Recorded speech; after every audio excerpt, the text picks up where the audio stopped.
sure intelligent individuals will be there. Yeah. A reminder now, you can express your feelings as to whether you are or not in favor of the designated hitter. You have about 10 minutes to make that call. It'll cost you 50 cents. You can see the number to dial if you say yes or the number for no. And we'll give you the totals and the final reading a little bit later in the ninth inning. A couple of more changes. Wade Boggs is now at third base, batting sixth. Dan Petrie, the pitcher, is in the number 3 slot. And Paul Molitor has gone from third base to center field. Petrie has an outstanding slider and an above average fastball.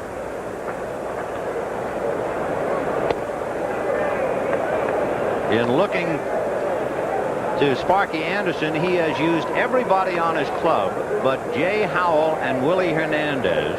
He has used all of the other players, every one of them. And now with Sandberg up there in the count 3-0, Tim Raines is out on deck. So the only non-player not used so far by Dick Williams is Glenn Wilson. Strike. So both managers have really gotten the people in the game. Each manager using 3 pitchers. Of course, that brings up the luxury. There's ball 4. In case you wondered, if you had used 2 catchers and the third catcher was severely injured and there was still a couple of innings left, only in the All-Star game do they make a provision for that. They will allow you to bring back the starting catcher. Well, here's Tim Raines. So that leaves only Glenn Wilson, along with pitchers Darling, Garrelts, and Gossage. And Gossage is throwing in the pen.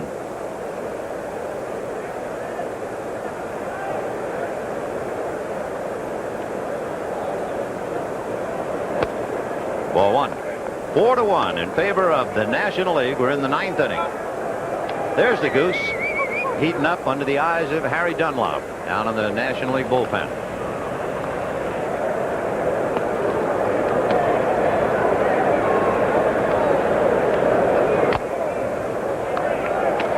One other pitcher we haven't mentioned, the chances of seeing Dwight Gooden were down to slim and none. He won that tough game 1-0 Sunday. Made, Dick Williams said, some people tell me 130, some say he made 140. So there's just about no chance we're going to see him. Willie Hernandez, the other left-hander along with Jimmy Key, begins to throw now in the American League bullpen. There is Jay Horowitz of the New York Mets visiting with Dwight Gooden. It's about as close as we'll see him, I believe. 2-1.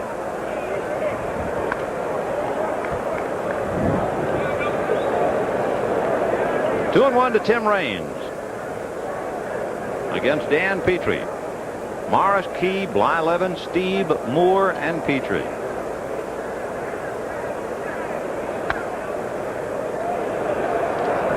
Three and 1 the count. Raines looking down to Ossie Virgil. Nobody out, so Ryan Sandberg also wants to check with Jack Kroll. Raines is the National League stolen base man until Vince Coleman came along, and he was.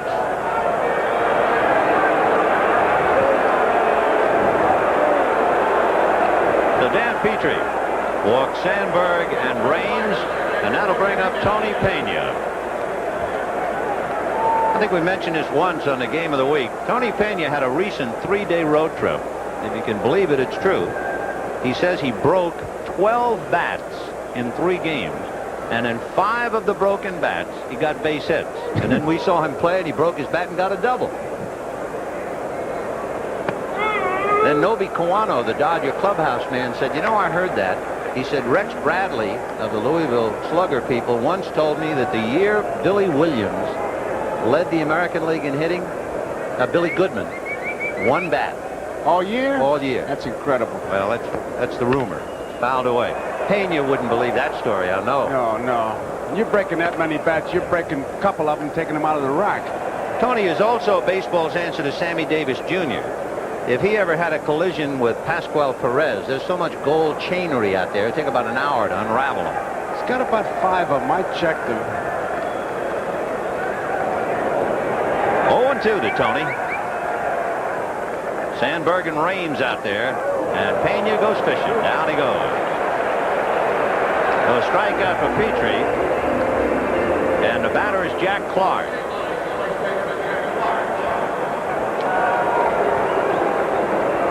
Straight down. Would you say that was out of the strike zone? One of those free swingers. Not hit the ball where it's pitched, hit it if it's pitched. Not only did Pena strike out, they threw the ball out. And here's Jack Clark. Clark is 0 for 2. Garvey had grounded out in single. There's the goose heating up. Clark has grounded to short, hit back to the box. So Jack 0 for 2 with Ryan Sandberg at second. Tim Raines at first. 4-1 National League in the ninth. Ball 1. I think of all the pitchers in baseball, Goose has to be the one who intimidates you the most. I mean, he arrives looking mean and mad and just stays that way.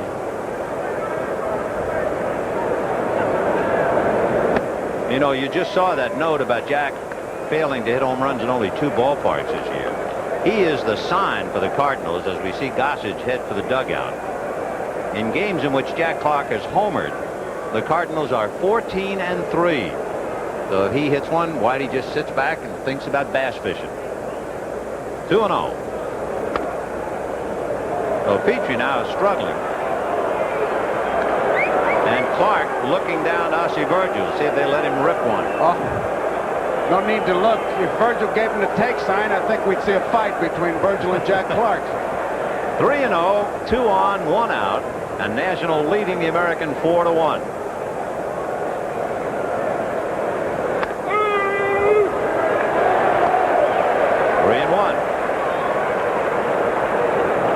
The location. That was a tough pitch to handle. He was taking it all away. They gave him the green light. Ball 4. So Dan Petrie has loaded the bases on walks. Willie McGee will be coming up. And we see now if Sparky is thinking about bringing in Willie Hernandez and turn McGee around and make him a right-handed batter and take a couple of steps away from him. I think he may want to take some heat away from his pitcher Petrie because he's been having a good year for him and he's just having all kinds of problems out there and he wants to take a little heat off him. So Petrie goes out, Hernandez comes in, McGee will turn around, and we'll be back.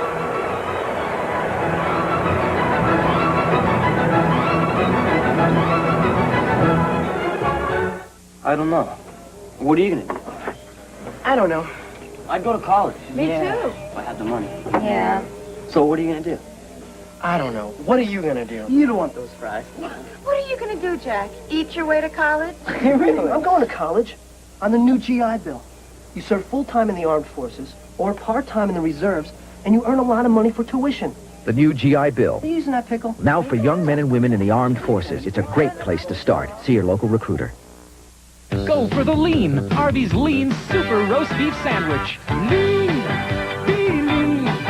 Be a lean dream. Lean dream. Arby's Super Lean Roast Beef, crisp lettuce, luscious tomatoes. Eat lean, feel terrific. Be lean. Eat lean. Eat lean. On the lean team. Lean on me. Go for Arby's Super. Super delicious, super lean. Lean on into Arby's. Recently, Diet Pepsi changed its formula for the 3rd time in 18 months. Yet once again, in taste tests, more people prefer the taste of Diet Coke. Diet Coke, the #1 diet soft drink. Just for the taste of it. The bases are loaded in Minneapolis, but who would ever forget Comiskey Park in Chicago and Fred Lynn?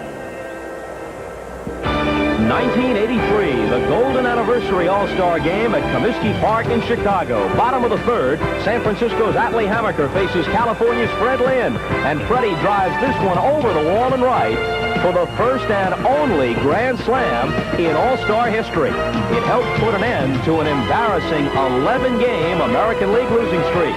They topped the Nationals 13-3.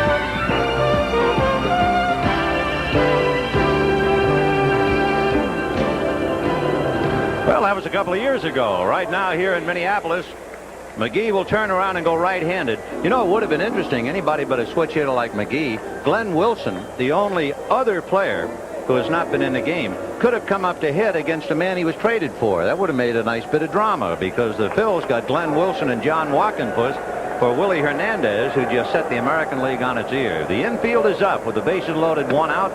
Ball 1 to McGee. McGee hitting .325 for the last month. And he chops down on that ball. He's liable to bounce one right over that pulled-in infield. Boggs, Trammell, Garcia, and Mattingly are all up.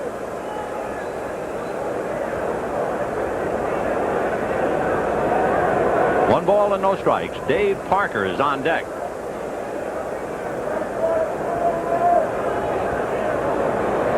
And there's a drive into right center. Paul Molitor, it's over his head. It will go to the wall and bounce up and over the fence. It's a track meet, but they're going to have to send somebody back, and it'll be Jack Clark.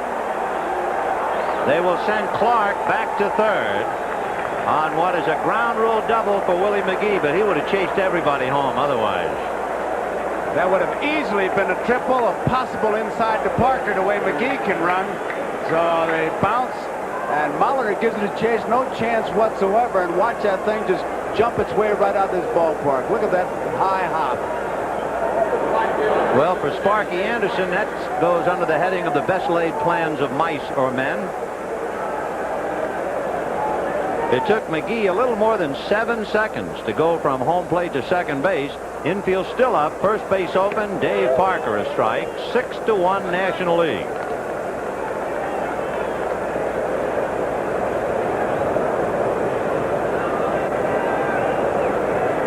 One to count to Parker, finishing up for Darryl Strawberry in right field. That's a strike. 1 out in the inning. That was Pena, who struck out on a pitch in the dirt. 3 walks, and then Willie McGee put the slug on Hernandez. 0-2. Sidearm, foul tip, and down goes Parker.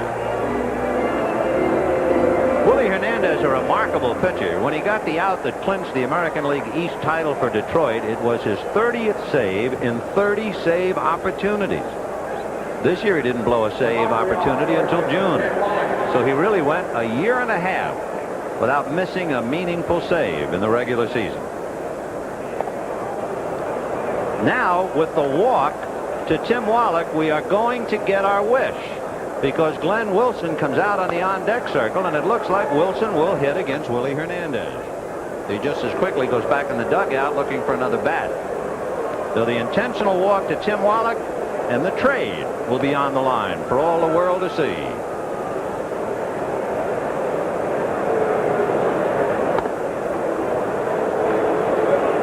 So the bases are loaded, and here is Glenn Wilson. Wilson just found out recently that he had an astigmatism, and he's been wearing glasses this year. He went to spring training, said he didn't even know he had the problem, and then when he finally put the glasses on, he almost fell down. Saw that. He said he really had some problems, but then he started to get some base hits, and what's the difference if you fall down if you get a couple base hits, huh? You know, the first, 46 of his 56 RBIs were at home. Now it's 61, so he loves Veterans Stadium in Philadelphia, which of course is AstroTurf. So here's Glenn Wilson. He has a very good arm. He leads the Major League outfielders in assists. But the trade goes, and all of Philadelphia has a look at it, as well as Detroit. Ball 1. Wilson is the 8th man to come to the plate. He's batting for Reardon.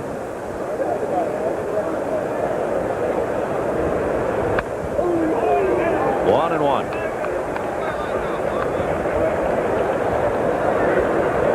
You have Tim Wallach at first, Willie McGee at second, and Jack Clark at third. And Willie Hernandez trying to get the last out. 6-1 National in the ninth.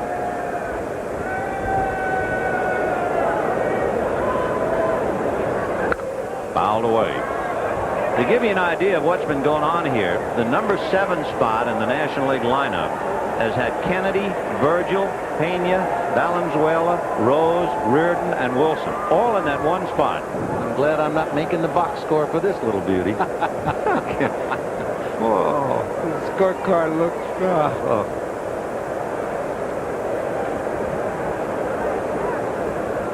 1-2, the count to Glenn Wilson. As a Tiger rookie, he had a 19-game hitting streak, and of course Sparky knows him well.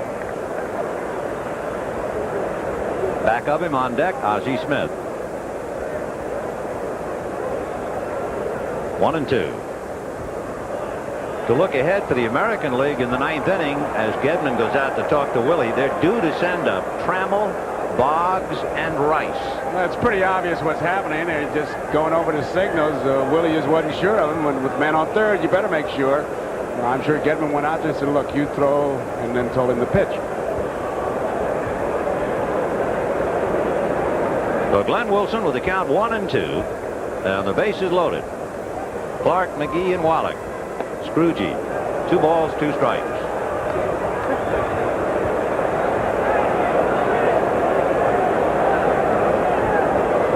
$54,960 here at the Metrodome. And a screwball chased and missed, and the trade is history. And at least for that moment, Hernandez puts Reardon away. Reardon's replacement, Glenn Wilson, and it's 6-1 National. Okay, gang, let's take on the tough stuff. Only one 4-wheel drive vehicle has this combination of style and toughness. The Ford Bronco 2. Inside, there's an interior by Eddie Bauer. Up front, a V6 engine powers you through rough terrain. Underneath, Ford's tough independent front suspension steps over obstacles for a smooth ride. Overall, the Ford Bronco 2 not only conquers the rough stuff, but looks good doing it. Ford Bronco 2, the best-built American trucks are built. Ford tough. I never let those years in the spotlight go to my head. There are no stars on Potato Farm. Everybody's the same. I lived a simple life here. A really good life. There's still a place where people don't forget where they came from. A place where beer is beer, and the brand is Miller. Miller's made the American way. Miller Beer. Purity you can see, quality you can taste. Miller's made the American way. The Sharp SF 9500 duplicator not only copies 50 pages a minute, it zooms to reduce. And enlarge. Has enormous paper capacity. It even copies in 4 colors. And it's so economical that for the price you'd pay for some console copiers, you can get the Sharp 9500 and a duplicate. From Sharp Minds come Sharp products. Here are the results of the phone-in about are you in favor of the designated hitter. 234,832 phone calls, and the answer, no. 59% of the callers said they are not in favor of the designated hitter. 41% said yes. Bottom of the ninth inning, 6-1 National League. Alan Trammell, then Wade Boggs, and Jim Rice. Tim Raines is now in left field, so the outfield is Raines, McGee, and Parker. In looking over the rosters, with Goose Gossage on the mound, only Ron Darling, Scott Dorelts, and Dwight Gooden failed to get into the game. Everyone else in for the National League. For the American League, only one player failed to get in, Jay Howell. Everybody else has been in there.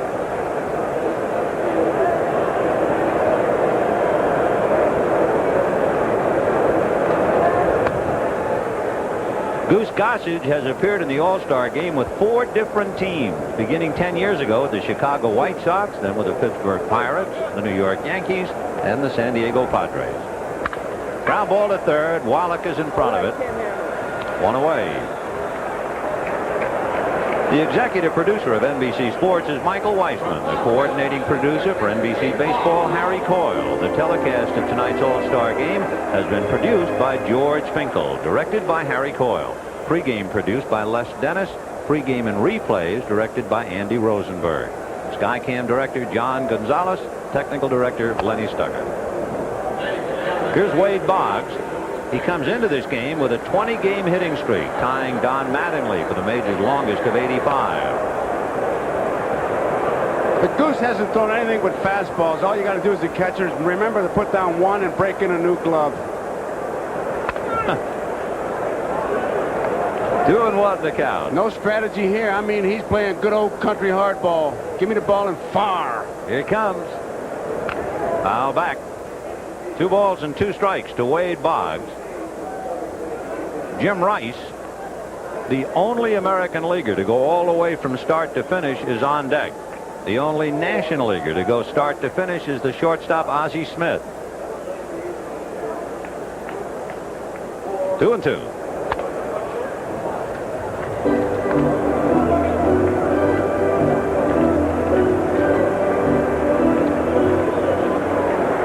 Fastball fouled away. I have to snicker. You said fastball. Yeah, what else? But it's redundant. Yeah, right. He's just rearing back, and I mean, he is throwing. Here he comes. That sounded high. So Boggs goes to first with 1 out in the 9th, and here comes Jim Rice. Show you how important Gossage has been. He has played on 4 first-place teams in the last 7 years, and now he goes up against Jim Rice, who is flying to right, struck out, and walked. Big RBI man. Ball 1. These days, a team looks like it just cannot win unless they've got that big man in the bullpen to stop them.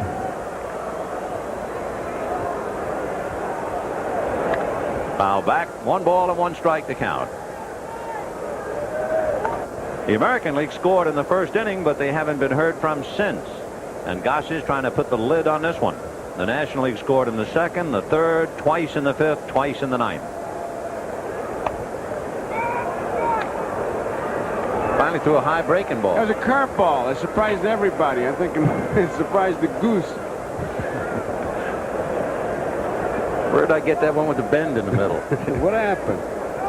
Fastball, 2-2. But there's no need to throw anything else. No. I mean, when you got that kind of fastball, you don't worry about a hitter's weakness. You just give him your strength and say, here, beat me? Okay, beat me on my good stuff. He's not throwing as hard as Nolan Ryan, who hit up to 95, but the Goose is hanging nice at 92. On deck, Rich Gedman. Breaking ball. 3-2 to Jim Rice. There's Gedman waiting his turn on deck. Got him. So Gossage strikes out Rice, and that brings up Gedman. At this stage, tonight's NBC Light Beer from Miller Player of the Game would be starting pitcher Lamar Hoyt of San Diego, who got the National League off and running. Light Beer from Miller happy to present a check for $1,000 in the name of Lamar Hoyt to help fight multiple sclerosis. And we're delighted for Lamar, but there really wasn't a stick-out, stand-out, bright and shiny star in this one. And that was a default. Yep. I mean, it was just, you took a vote and you could have picked it out of the hat. Ozzie Virgil got a base hit to drive in 2 runs. They appeared to be very big, but then the ball game kind of fell apart. It's 6-1 National League. Rich has replaced Lance Parrish,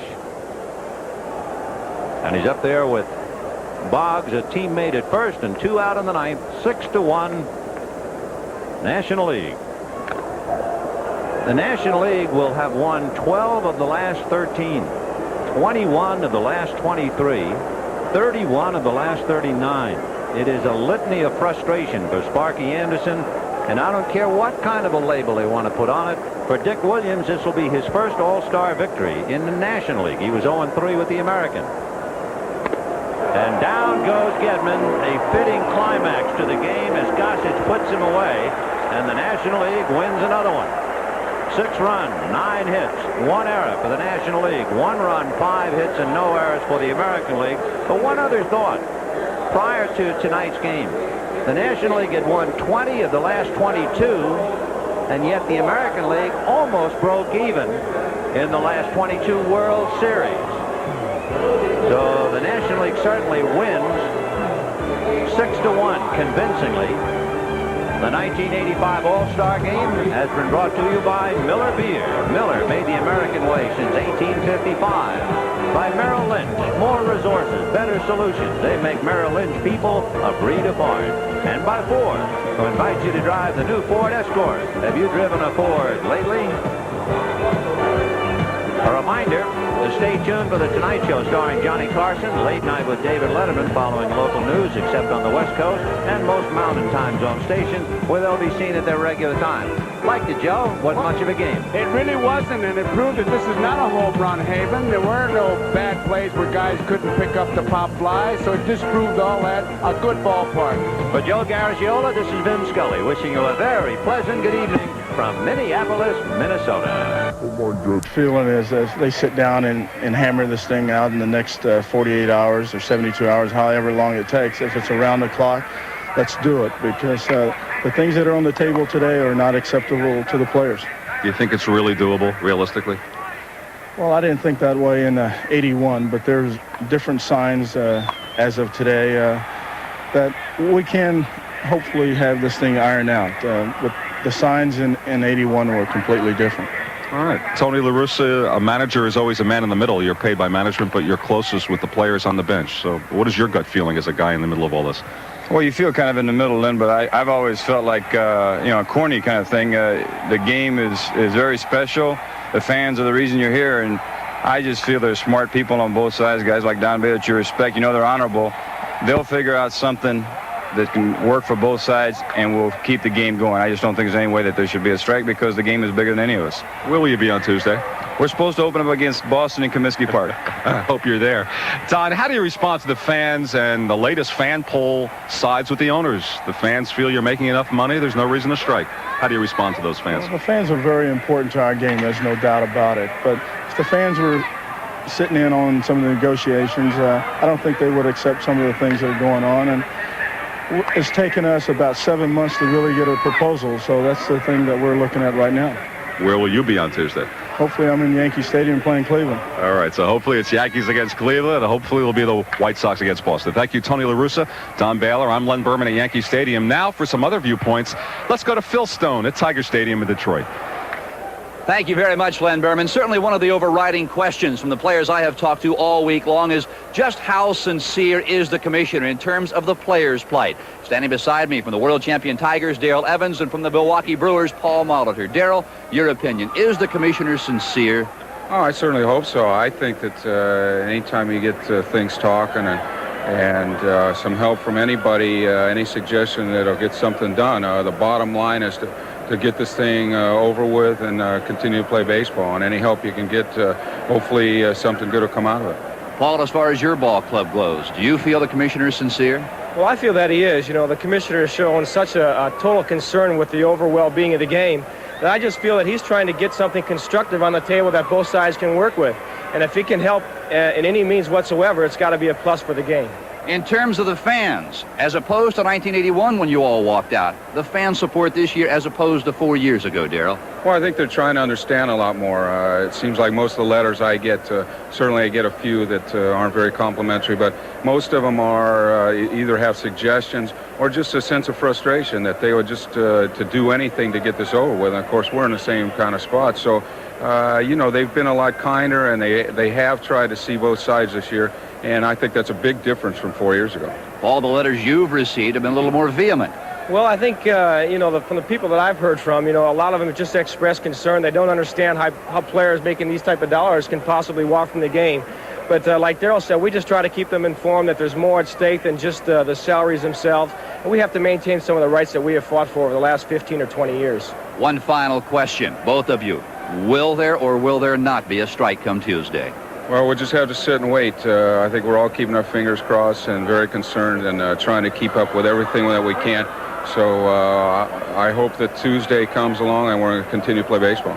I remain optimistic as well. Let's get this thing settled. All right, thank you very much, Paul Molitor and Darrell Evans. Back to you in New York, Bill McAtee. All right, thank you, gentlemen. The negotiations today are scheduled to begin at 2 o'clock Eastern Time here in New York. And one quick note. One criticism of Peter Ueberroth's predecessor, Bowie Kuhn, was that 4 years ago, Kuhn did not get involved in the negotiations. There was, of course, a strike. Ueberroth making an effort to rekindle the fires of negotiations with his proposals 2 days ago, apparently learned from Kuhn's mistake. And we'll be back to talk about the game on the field right after this. The talk of a strike and the possibility that the season may end on Tuesday, games now take on an even greater significance. Last night in St. Louis, the Cardinals beat Philadelphia to increase their lead over the Mets in the National League East. The Phillies had jumped out to a 1-0 lead until the 7th. With 2 out, that single by Ozzie Smith drives home Terry Pendleton. Then Glenn Wilson, trying to nail Andy Van Slyke at third, throws the ball away. That allows Van Slyke to score the go-ahead run, and the Cardinals led it 2-1. And there was more to come. Pitcher John Tudor with a pop-up. But Luis Aguirre bumps into Juan Samuel. The ball falls. Ozzie Smith scores. The Cardinals go on to win 3-2, leading the Mets by 2.5. Meanwhile, California remains 2 games up in the West against the Twins in the 6th. Brian Downing with his 11th home run of the year. The Angels beat Minnesota 3-1. In Kansas City, Lonnie Smith with this bases-loaded single in the 10th, and the Royals win 4-3. On a full moon evening, a strange play at Yankee Stadium in the 7th. Ricky Henderson launches a shot deep into center field with men on first and second. Bobby Meacham had returned to second, making sure the ball wasn't caught. After Meacham slipped, Dale Barrow was only a few feet away. The throw to the plate in plenty of time to get Meacham, and Carlton Fisk also tags out Barrow. A costly mistake because in the 11th, with 2 out, Luis Salazar tops a grounder to first. And while Rich Bordy struggles to field the ball, Ozzie Guillen scores from second, and the White Sox win it 6-5. And speaking of the Yankees White Sox, there is great excitement here in New York about Tom Seaver's attempt for his 300th career victory tomorrow afternoon. Tom is with Joe Garziola right now at a Yankee Stadium. Gentlemen? Thanks, Bill. Well, tomorrow, Tom, you go for number 300, and everybody seems to zero in like that's the end of it. How do you feel about it? Obviously, it's a very important part of my career, but it is a stop as far as I'm concerned, Joe. And the press, they focus on that number, and I understand that. But if I feel I'm going to win 300, but as soon as I win 300, I'm going to be working on 301, too. When did it become inevitable that you were going to get to 300? I really felt that I had a good chance of winning 300 about halfway through the season last year, and I knew I was throwing the ball well, and I thought the 300 really was a possibility. 300's a high. What was the lowest part of your career, the real valley? No question, 1982, when I hurt my arm in Cincinnati. I was 5-13, an earned run average over 5, and it was really the first time in my career I ever was hurt, and I didn't know if I'd ever pitch again. But I rehabbed and came back and been throwing well the last 3 years. How different are you now than when you first came up? A lot different. Well, when I first came up, maybe not that much different. I was sinker-slider when I came up, and then I developed into be a power pitcher in the middle part of my career. But now I change speeds, move the ball around. The important thing is control and movement on the baseball. That's what the things that I concentrate most on. If you were to make a blueprint for a 20-game winner, what would you take from Tom Seaver? Well, you have to have, I think, the mechanics of it. You have to understand the mechanics of pitching. But I think you would have to have, most importantly, the qualities that I feel that I have, that I've gotten from my father. Probably the biggest aspects are the discipline, the concentration, and the hard work. Those 3 things I got from my dad. How did you get them from your father? Well, he was an outstanding athlete himself. He was a fine amateur golfer in the Bobby Jones era, and I watch him. My description of it, I pitch like my father played golf. It's not the other way around. He didn't play golf the way that I pitch. I pitched the way that he played golf his entire career. He's here today, and he's going to be watching you tomorrow. And I imagine he'll be here tomorrow, yeah. Tom, congratulations. Thank you, Joe. Thanks. Okay, Bill, back to you. All right, Joe, thank you very much. It is ironic as Tom goes for his 300th win. He does it in New York, where he made his name with the Mets. Now he'll go for number 300 against the Crosstown rival Yankees. We'll be back. It'll work on your dandruff. Yeah, but I'm afraid it won't leave my hair the way I like it. Hey, this is great stuff. Today's Head & Shoulders. It's all I use. Okay. Tough dandruff protection that works only on your scalp, not your hair. Gentle conditioners go there. Tough on dandruff, right? but great on hair. Today's Head and Shoulders. Dandruff care that's good for your hair. Days looking new and bright, and you're gonna start it right. Folger's starting to brew, the aroma's calling you. The best part of waking up is Folgers in your cup. Mornings are brighter with Mountain Grown Folgers because Mountain Grown coffee has more enticing aroma than any other kind. The best part of waking up is Folgers in your cup.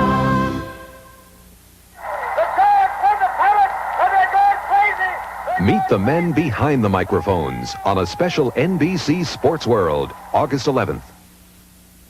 Bill McAtee back now in New York, and before we send you out to the ballpark, we want to take a look at some of the memorable moments from the past week, and we'll start with lightning at Fulton County Stadium that may have been a sign about the strike. Lightning, perhaps reflecting a feeling from higher authority. Meanwhile, lightning struck on the base paths in Chicago as Vince Coleman, along with Willie McGee, pulled off the first double-double steal in baseball history. After the Cubs blew the rundown, Coleman came home, picking up stolen bases number 73 and 74 on the play. The rain was purple in Philadelphia. The Philly fanatic with his personal tribute to Prince, who we should note is slightly shorter and not usually green. And as the fanatic thundered off with John Wackenfuss, the thunderous noise that disturbed Jack Morris Tuesday in Detroit was a Learjet that came dangerously close to Tiger Stadium. Rick Dempsey came a little too close to umpire Al Clark, hitting Clark's arm with the throw back to the mound. Not a great week for Rick and umpires, tripping over Joe Brinkman in a less than gracious exit. And after swinging to protect the runner, Keith Hernandez produced some high pressure after being called out for leaving the batter's box. And in a rarity in that same game, a routine grounder